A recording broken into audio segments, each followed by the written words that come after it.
Hello everyone, मेरा नाम सार्थक है। आप देख रहे हैं इलाहाबाद यूनिवर्सिटी लाइव। तो आज का विषय है हमारा CUT UG का शेड्यूल और city intimation slip, admit card और एग्ज़ाम की डेट। तो इन्हीं सब के बारे में आज हम आपसे बात करेंगे। बाकी तो आप लोगों की तैयारियां बहुत अच्छे से चल रही होंगी और कई बच्चों ने अपनी तैयारियां एकदम मतलब ख़त्म कर दी होंगी। उनका बस अब ये चल रहा होगा मॉक टेस्ट वगैरह। उन्होंने अपने बेसिक्स और जितना जो भी पढ़ना रहता है वो कर लिया होगा। बाकी कुछ बच्चे भी होंगे जो ऐसे बैठे होंगे कि हमको एक बार शेड्यूल पता चल जाए कब से एग्ज़ाम है तो हम लोग एंड में पढ़ाई करें। तो ऐसा मेरी हाथ जोड़ के आपसे निवेदन है कि ऐसा मत करिए।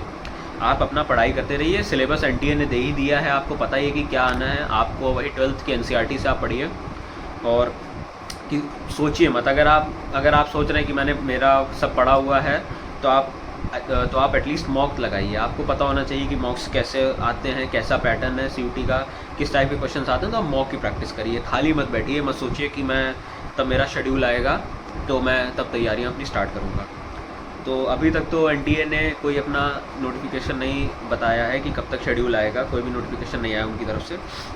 बाकी एक टेंटेटिव उन्होंने लिखा था कि आपका एग्ज़ाम जो भी रहेगा वो आपका 8 मई के बीच मतलब 8 मई से स्टार्ट हो जाएगा और 15 मई तक आपका मेरे हिसाब से आपका स्टार्ट होने की उम्मीद है। क्योंकि अगर 8 मई से होना होता तो अभी तक आपका शेड्यूल, आपकी सिटी इंटीमेशन स्लिप आ जाती, क्योंकि वो बहुत पहले आ जाती है। बाकी तो अभी 15 तारीख हो गई है तो शेड्यूल अभी तक तो आपका आया नहीं। आपका शेड्यूल ज़्यादा से ज़्यादा होगा 25 तारीख तक खींचेगा, नहीं तो 20 के अंदर भी आ सकता है। 25 तारीख तक ज़्यादा से ज़्यादा खींचेगा, उससे ज़्यादा नहीं खींचेगा, क्योंकि फिर इनको एग्ज़ाम भी मई के ही अंदर करवाना है।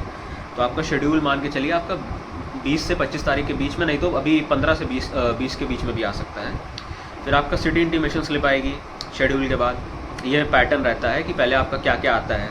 सिटी इंटीमेशन स्लिप आपकी, ये मत सोचिएगा कि आपका एडमिट कार्ड है। सिटी इंटीमेशन स्लिप आपकी ये रहती है कि आपका जहाँ प्रेफरेंस रहता है सेंटर का, आपका किस एग्ज़ाम के लिए कहाँ सेंटर पड़ा है, तो वो आपको सिटी इंटीमेशन स्लिप में बताया जाता है। एडमिट कार्ड आपका दूसरा होता है, वो आपका एग्ज़ाम जिस दिन होता है उसके 3-4 दिन पहले, 2 दिन पहले आता है। तो सिटी इंटीमेशन स्लिप को अपना एडमिट कार्ड मत समझिएगा। वो आपका खाली आपका जो सेंटर कहाँ पड़ा है, किस स्टेट के किस सिटी में पड़ा है, वो आपका बताता है। जिससे जो भी मतलब एप्लीकेंट्स हों, जो भी स्टूडेंट हों, उनको जाने में दिक्कत ना हो।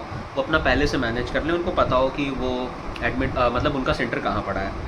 फिर तो आपका एग्ज़ाम जो मैंने बताया कि मान के चलिए आपका मई के 2nd वीक से या मोस्ट प्रॉब्ली 15 मई के आसपास से आपका स्टार्ट होगा। इससे ज़्यादा लेट नहीं करेंगे फिर, क्योंकि इनको जून तक ये लोग नहीं खींचेंगे। वरना अगर जून तक खींचेंगे तो फिर आपका रिज़ल्ट भी बहुत लेट में आएगा, जुलाई की 2nd वीक 3rd वीक तक। तो ये है। बाकी तो फिर तो आपका काउंसलिंग, आपका फिर एडमिशन, मान के चलिए अगर आपका सब टाइम टू टाइम इन्होंने कहा उससे अगर थोड़ा बहुत 19-20 हुआ तो आप मतलब अगस्त से 1st वीक से आप अगस्त की आप क्या कहते हैं अपना कॉलेजेस वगैरह, यूनिवर्सिटी वगैरह आप जाना चालू कर देंगे और आपकी क्लासेस चालू हो जाएंगी। तो ये सब है। बाकी तो अभी कोई ऐसा ऑफिशियल आया नहीं है, लेकिन ये उनके जो उन्होंने अपने नोटिफिकेशन में रिलीज़ किया था एक टेंटेटिव डेट, तो उसी के बेसिस पे मैं आपको बता रहा हूँ कि अगर अभी तक नहीं आया तो कब तक आ सकता है। बाकी आप अपनी तैयारियाँ अच्छे से करते रहिए। आप भरोसे मत बैठिए कि पेपर लेट हो रहा है तो कोई दिक्कत नहीं, मैं देर से पढ़ाई करना स्टार्ट करूँगा, ऐसा मत करिएगा। बाकी तो आपको पूरी जानकारी हमारे चैनल के माध्यम से मिलती रहती है कि कब रिलीज़ होगा एडमिट कार्ड, कब सिटी इंटीमेशन स्लिप, कब शेड्यूल आएगा। तो उस पर पूरा वीडियो हम बनाते रहेंगे। बाकी आपको सब अपडेट करते रहेंगे। लेकिन अभी आपका मेन काम ये है कि आप अपना पढ़ाई करते रहिए, अच्छे से अपने मॉक्स वगैरह सॉल्व करते रहिए। इससे आपके लिए बहुत इंपॉर्टेंट है। मॉक्स आप खास कर लगाइएगा। मॉक्स अगर आपके पास नहीं भी हैं तो आप कोई भी क्या कहते हैं गाइड खरीद लीजिए CUT की, जिसमें क्या कहते हैं आपको क्वेश्चंस दिए रहेंगे हर सेक्शन के। जनरल टेस्ट के अलग, मतलब जनरल टेस्ट में भी मैथ्स के अलग रहेंगे। आपका उसमें जो लॉजिकल रीजनिंग आती है, करंट अफेयर्स आते हैं, स्टैटिक की आती है, उन सब के अलग अलग सेक्शंस रहेंगे। उस हिसाब से आपके इंग्लिश रहेगा, इंग्लिश में ईडियम्स, सिनोनिम्स सब के अलग अलग रहेंगे। तो आप अगर मॉक्स नहीं लगा पा रहे हैं तो आप गाइड खरीद लीजिए। उसमें भी आपके क्वेश्चंस रहते हैं MCQ टाइप के, जो कि उसी से रिलेटेड रहते हैं। तो आप अपनी तैयारियाँ मत रोकिएगा। तैयारियाँ आप करते रहिए और ये मत सोचिएगा कि शेड्यूल आएगा उसके बाद स्टार्ट करूँगा। तो आप एटलीस्ट इतना तो करते रहिए। बाकी तो कोई भी अपडेट आएगी आपको हम तुरंत ही अपडेट करेंगे उस चीज़ से। और अभी हमारा एक नेक्स्ट वीडियो रहेगा इलाहाबाद यूनिवर्सिटी की कट ऑफ कि पिछले साल की कट ऑफ क्या रही थी और इस साल की कट ऑफ क्या रहेगी, और क्या अनुमान लगाया जा सकता है कि इस साल कट ऑफ कितनी रहेगी, और क्या आपके लिए सेफ स्कोर है आपको कोर्स में एडमिशन, जिस कोर्स में आप चाहते हैं उस कोर्स में एडमिशन लेने के लिए क्या आपका सेफ स्कोर रहेगा।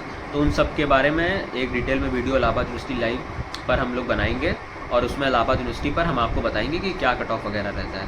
अभी तो आपको इस चीज़ के लिए अपडेट करा दिया था कि एनटीए ने अभी कोई अपनी ऐसी ऑफिशियल डेट नहीं निकाली है कि कब एग्ज़ामिनेशन, कब उनका शेड्यूल आएगा।